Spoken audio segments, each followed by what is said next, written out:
You are listening to 600 Second Saga. Today's feature is New Horizons by Eddie D. Moore. John's eyes snapped open as the lights flashed, and he silenced the transmission alert. A screen powered to life, and alien symbols rapidly flashed in the corners while the computers established the connection. General George Stratford of the U.S. Air Force appeared on the display. Everything was an emergency with impending disastrous consequences to the general, and he began talking with his usual sense of urgency. "John, I have Priority 1 orders for you. You are to drop everything and intercept the New Horizons satellite." John tried, but failed to conceal his annoyance. "Come on, George. My discharge orders are sitting on your desk. I'm a civilian now, and I'm on the edge of completely deciphering the text on the obelisk we found on Titan. Given a little more time..." General Stratford's face reddened. "You will not be a civilian until I sign those papers, and I will not do that until your feet are back on planet Earth, soldier. The glyphs on Titan will have to wait. Your mission was to conceal the obelisk. Is that mission complete?" John knew the general was right, and he immediately adjusted his posture and composure. "Yes, sir." General Stratford nodded and continued.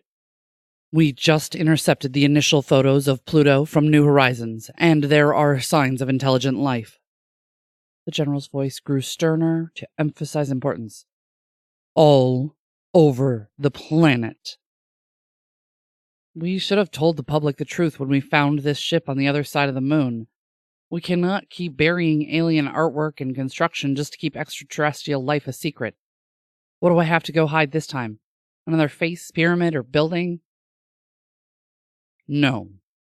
We are talking spaceships and active, intelligent life." John stared blankly at the screen for several seconds, and then exploded into motion. "Really? Active, intelligent life?" "No one noticed that we edited the imagery, so the secret is still safe. But we can't take that risk again. The satellite will turn for a 22-hour period to take imagery. During that time, we will lose contact with it. Intercept New Horizons, replace its data with the imagery you just received, and then observe the alien activity. John, I said observe. Understood?" John was always amazed at the speed of the alien navigation computer, and he initiated the launch command as he acknowledged the general. "Understood, sir." John's heart was pounding as he captured New Horizons. The orders to observe only seemed ridiculous, with Pluto and its moons just a few thousand miles away. And at this distance, he was completely exposed, and felt every inch of that exposure. He could also tell that the moons were actually camouflaged ships. While the computer uploaded the new data into the satellite, he watched Pluto and its moons grow closer and closer. A small wedge-shaped craft began moving toward him at an amazing speed, and a spike of fear ran down his spine. The ship approached so fast he found himself bracing for a collision, and wincing before it decelerated to a stop just meters away. A blinding light flashed, and the alien craft began to rotate around John's ship. As the craft rotated, bright lights penetrated through the walls, scanning every inch of John and the ship. John could see his own blood vessels, muscles, and bones as the light passed through his body. He watched the process with a mixture of fear and amazement.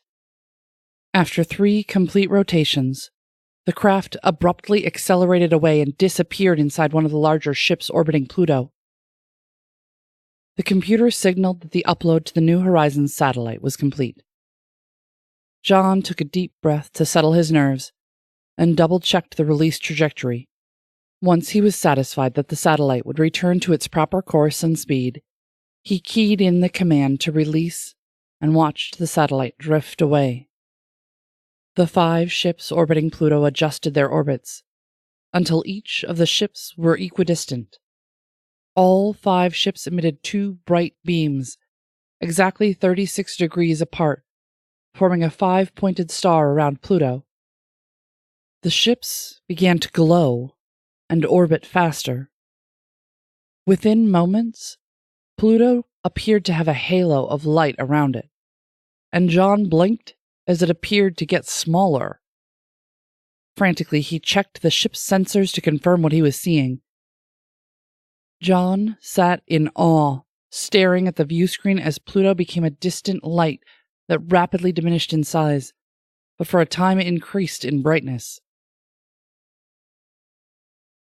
Yes, General, you heard me correctly. They took the entire planet and left the solar system. I'm transmitting the video footage to you now. How are you going to explain to the public that we just lost a planet? General Stratford made a motion with his hand, waving John's question away. I'm not going to explain anything. We will wait for someone to look that direction and discover it's missing. Then the scientific community will come up with all kinds of theories as how our solar system could lose a planet. I suspect they will propose it was destroyed by an impact. Then the History Conspiracy Channel will dedicate a week to how aliens were responsible. If they only knew how often they were right. This was New Horizons by Eddie D. Moore. Eddie D. Moore travels extensively for work, and he spends much of that time listening to audiobooks. The rest of the time is spent dreaming of stories to write, and he spends the weekends writing them. His stories have been published by Juth Webzine, The Flash Fiction Press, Everyday Fiction, Theme of Absence, Devolution Z, and Fantasia Divinity Magazine. Find more on his blog, eddiedmore.wordpress.com. Check our show notes for links. Music is provided by Mads. Learn more about 600 Saga, our authors, how to submit your flash fiction, and how to support the podcast in the show notes. This has been Mariah Avix and 600 Saga.